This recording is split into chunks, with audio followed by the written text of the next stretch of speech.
Hello and welcome. My name is Tim Shaw. I'm one of the Government Affairs Directors with the Pacific West Association of Realtors. I'm pleased to be joining the Mayor of Fullerton today, Mayor Nick Dunlap. Nick, great to see you. Hey Tim, thanks for coming to Fullerton. So Nick and I have known each other and been friends for a long time. So why don't you tell everybody about yourself? What do you do besides being the Mayor of Fullerton? Well, was born and raised in Fullerton, have a family and two little girls. And so I'm a dad and then also a business owner as well in the field of real estate investment and property management. That also happens to be the family business, but this is kind of my own venture that I've recently launched. So that keeps me quite busy along with being a dad to two little girls. So how's Fullerton doing financially? I know the state's certainly going through some financial struggles and maybe it's trickling down to the local government. So curious how Fullerton might be doing as far as the budget goes. You know, it's interesting. Fullerton, not unlike our state and other cities across our state, is having its share of challenges with respect to economic development, and that's not something that the city has seen in years past. And so it's, not unlike, you would know this from being involved in city government, but it's a very slow-moving process, very bureaucratic, and so in order to enact changes, it takes quite a bit of time.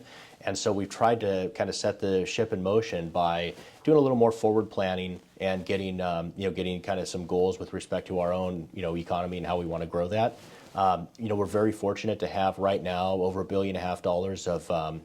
billion of private capital being invested in our city into a number of different industrial, retail, and residential development projects. So obviously we will see a boon to property tax revenue. And then ultimately, once those jobs come online, we will also start to see additional increases in sales tax revenue and things of that nature. But that's all sort of slow moving, and we're trying to address that as we look at our budget.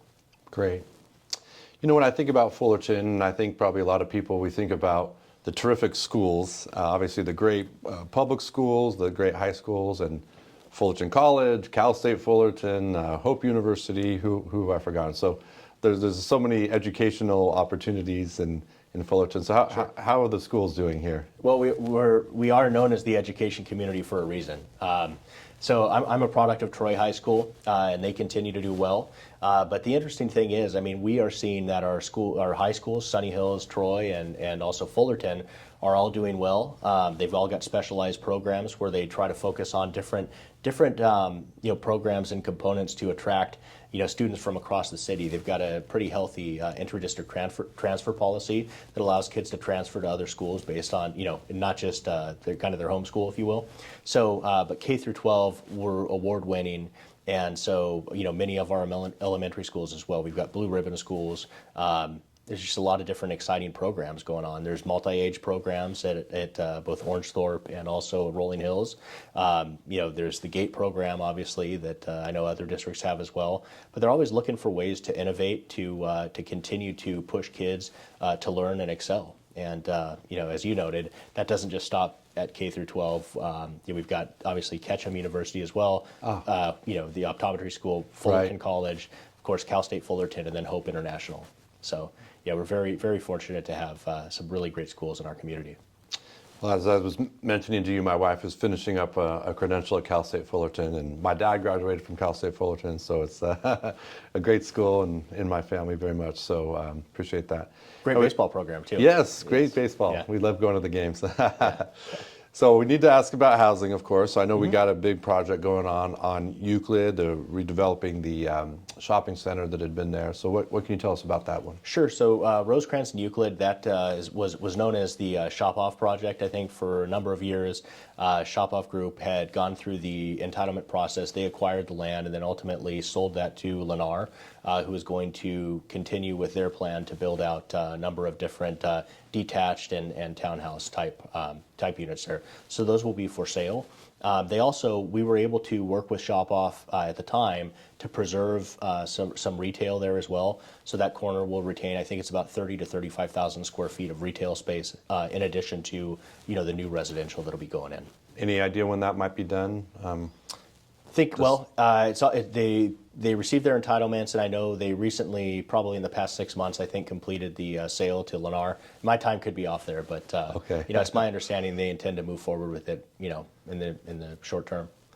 Well, I know everyone's probably heard of West Coyote Hills, and that's been quite a deal in Fullerton for a long time, and contentious and different factions and different plans and everything. So I know it's a big question to ask, but what's going on with West Coyote Hills? Sure. So we've recently opened a new portion of the trail, and so the public can go, can basically go walk and access that, and it's a very nice scenic route. So I would encourage you to go out and get out and visit. And I actually heard just the other day that state legislators are also trying to find some additional, funding in the state budget to potentially acquire, some of the remaining parcels. And so I think at one point there was a plan for housing there that had been approved, and a lot of that predates me. It's gone on, it's certainly gone on long before I got on council.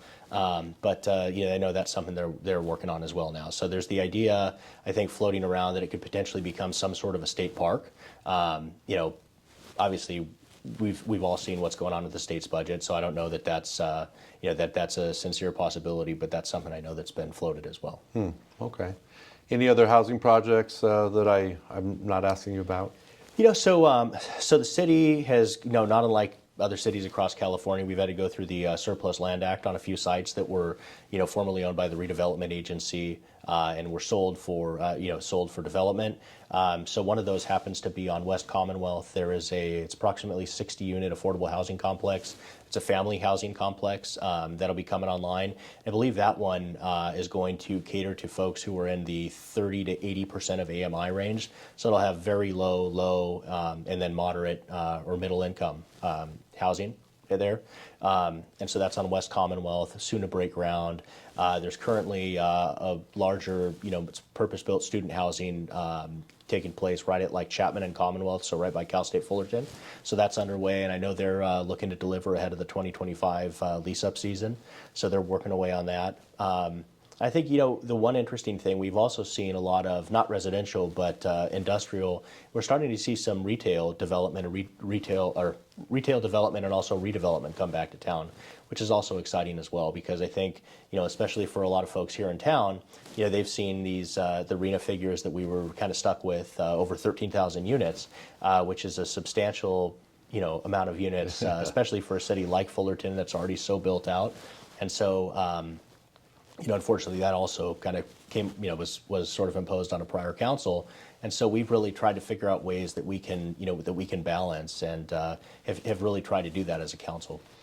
I know educating the public about the regional housing needs assessment and 13,000 units for one city, I know that's had to have been a big chore and undertaking for the city government to try to get people to understand what's going on with that. And I know that's in a lot of communities a source of contention and misunderstanding. So appreciate that. So this will be sent out to realtors. Any message you might have for realtors?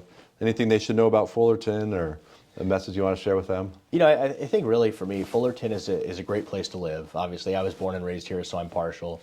But I think it's just an awesome place. There's a lot of history here. Our city has deep roots, and I think along with that, we've got kind of great culture. And I think it's definitely someplace that you should look at.